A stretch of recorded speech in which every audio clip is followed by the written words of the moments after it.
الحمد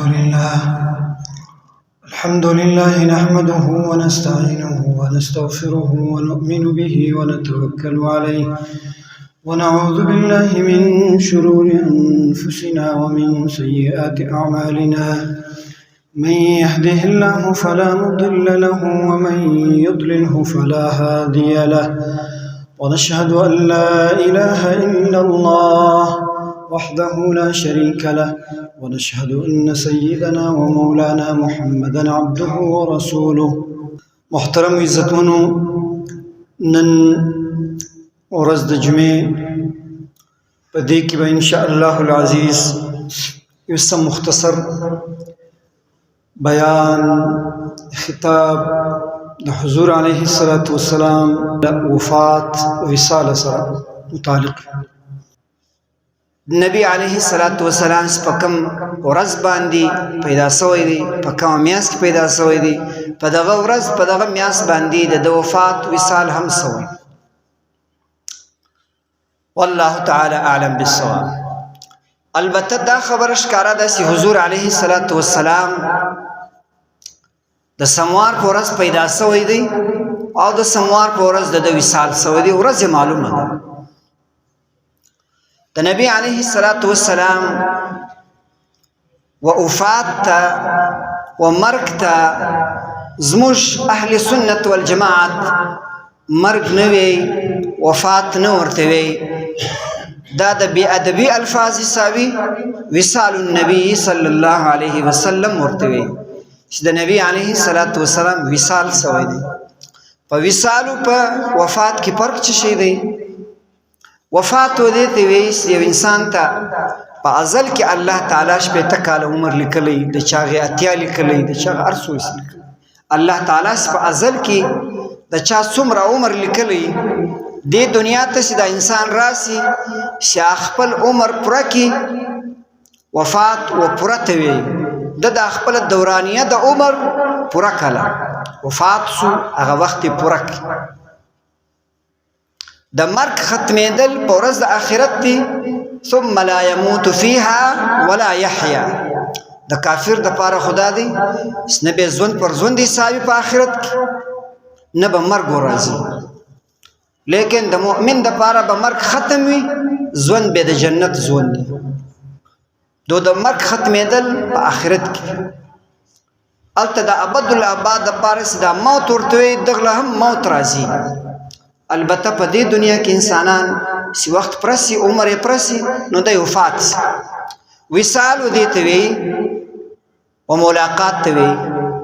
د حضور علیه الصلاة والسلام په شان کې مؤمنان، مسلمانان، علما هغه د خبره کې الله تعالی ملاقات لا حضور علیه الصلاة والسلام لاړ. ذکر انبیاء علیهم الصلوات والتسلیمات برزخی ژوند چې کوم دی هغه زموږ د مرګ ترانه دي. سی یو عام انسان مړ سي د په قبر کې په کوم حالت کې کوم ژوند دی ته دغه بیا غسیاس لکه د شهید په باره کې الله فرمای بل احیاء عند ربهم يرزقون، بل احیاء ولكن لا تشعرون. د ژوند دي احیاء الله ورته، لیکن الله یې تاسو شعور نه لري، دغه احساس لم تیر نه سي کوله. ستر ژوند دي هغه دنیا ده. الله تبا معلومات وی په دې حواله باندې.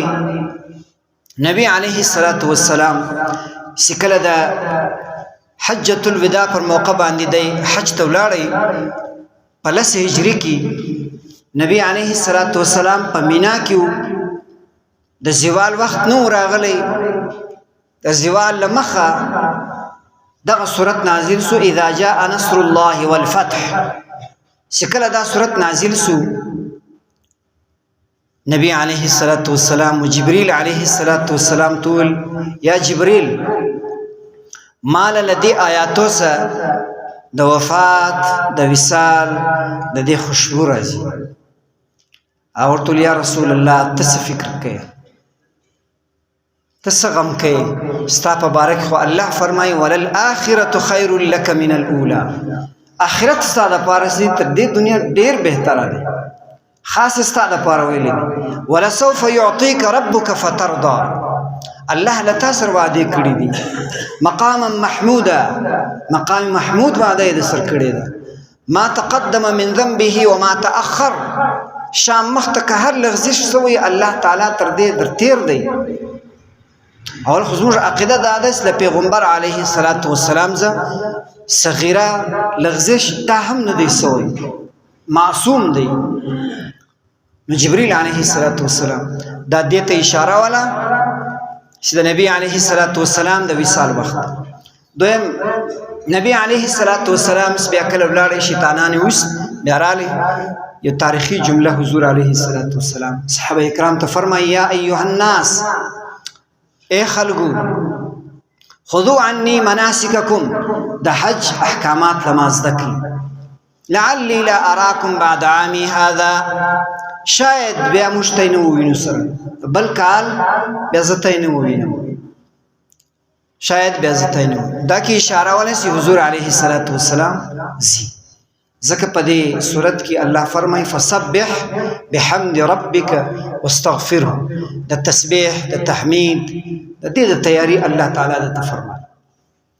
نبی علیه الصلاة والسلام چې بیا کله له حجة الوداع څخه راغلی معاذ بن جبل رضی الله تعالی عنہ یمن ته استا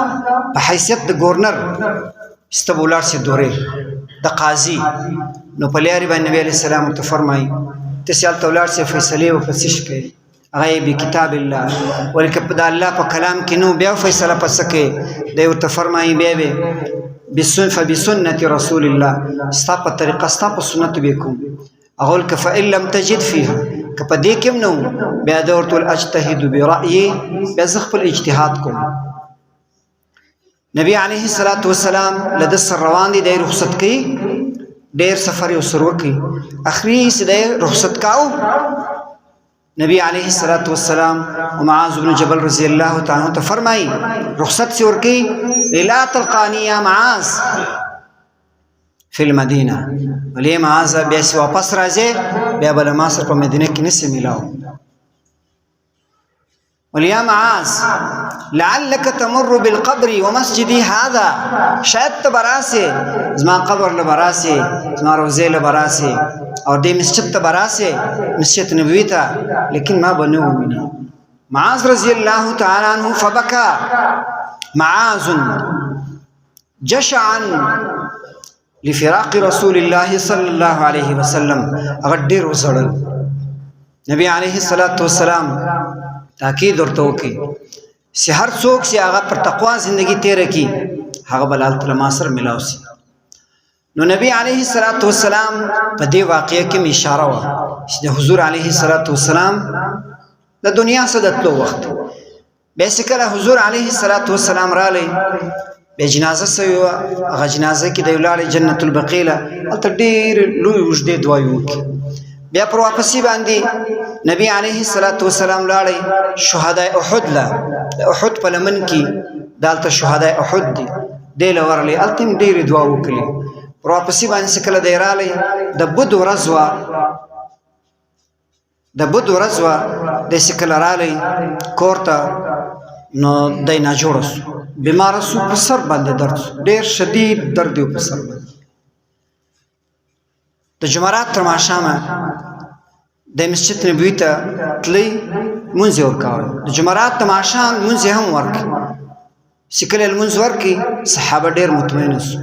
چې نبی علیه الصلاة والسلام طبیعت وسم دی چې کله ماخوستن سو دی وه ناست کسان ته وایي په دې کې حضرت عایشه هم ناسته ده دی ورته فرمایي اصلي الناس ولې خلکو منځونه وکړل یعنی دی ته معلومه دي څوک حج ته تللي په مدینه منوره کې د حضور روضه ده دا د حضور علیه السلام کور هم دی او مسجد نبوي دی ریاض الجنه نبی علیه الصلاة والسلام ورته ویل خلکو لمونځ وکړئ دا ورته فرمایي هم ينتظرونك یا رسول الله دوی ستا په انتظار دی یا رسول الله مونځ نه دی کړی چا بیا ساعت پسې بیا ورته ویل اصلي الناس خلکو لمونځ وکړئ هغه ورته ویل یا رسول الله په انتظار دی نبی علیه الصلاة والسلام ورته فرمایل ولورس ورته مروا ابا بکر يصلي بالناس ورسي حضرت ابو بکر ته ویل ستاسو خلکو له جماعت ورکړي حضرت عائشہ صدیقه ورته فرمایي یا رسول الله هغه ډېر د زړه نرم دی هغه دا خبر نسی برداشتولای چې ستا پر مسله باندې ودرې که ستا خوښ یې حضرت عمر ته ووایي نبی علیه الصلاة والسلام خوا به کړه زه څه درته یم تاسو انتن کنساء یوسف مروا ابا بکر یصلی بالناس حضرت ابو بکر ته ویس خلط المنظور حضرت ابو بکر رضی الله تعالی عنہ ته خلق ورل اغه مخصو پر مصلی باندې المنظور کی رکعت وسوي د نبی علیه الصلاة والسلام مزاج کې ایسه بهتری رااله حضرت عباس حضرت علی کرم الله وجههما دیس کوم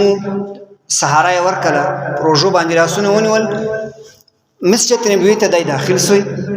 سکله حضرت ابوبکر صدیق رضی الله تعالی عنہ محسوسه کله جماعت په دوران کې نبی علیه الصلاة والسلام را روان دی نو هغه د شاته تلو کوشش وکړي نبی علیه الصلاة والسلام ژغ وکړي خپل ځای باندې ودرې لمونځ ورک اگر اشاله سي نبی علیه الصلاة والسلام کښینستی پر مصلی باندې پناه جماعت ورکړي مکبر حضرت ابوبکر صدیق رضی الله تعالی عنہ سکله جماعت وسوي نبی علیه الصلاة والسلام تو فرمایل ما درته اوس لمونځ ورکه تاول لمونځ نه کوي دل مالی ابن ابي قحافه سدي د ابي قحافه ځان شو د دې حیثیت دی يقدم على رسول الله صلی الله علیه وسلم د حضور تل مخ د ودرېږي او خلق لمونځ ورکي نبی علیه الصلاة والسلام دغه لمونځ ورکړی دی دا د ماخستن ده بیا د جمعې ورځ ده نبی علیه الصلاة والسلام څلور ورځې نور د ناجوړي سوي دي د سموار په ورځ باندې پیر په ورځ باندې نبی علیه الصلاة والسلام په خپله روزه چې دا کوم اوس روزه ده په دې کې له دې دنیا څه وصال کړی دی انا لله و انا الیه راجعون زموږ ته دپاره د حضور علیه الصلاة والسلام سیرت اوس هم ژوندی دی حضور علیه الصلاة والسلام تمام طریقې د ژوند هغه زموږ ته په مخ کې پرتې دي د الله تعالی حضور علیه الصلاة والسلام امت ته تاکید کړی اسکچری تمسکو بکتاب الله لن تضلوا من بعد ابدا لما رست کچری ته پر کتاب الله باندې عمل وکي اسکله به تینه سي گمراه نو کتاب الله موجود دی د حضور علیه الصلاة والسلام تمام تر سنت طریقې موجود دي الله تعالی د مشته د عمل کول توفیق را نصیب کی واخر دعوانا ان الحمد لله رب العالمين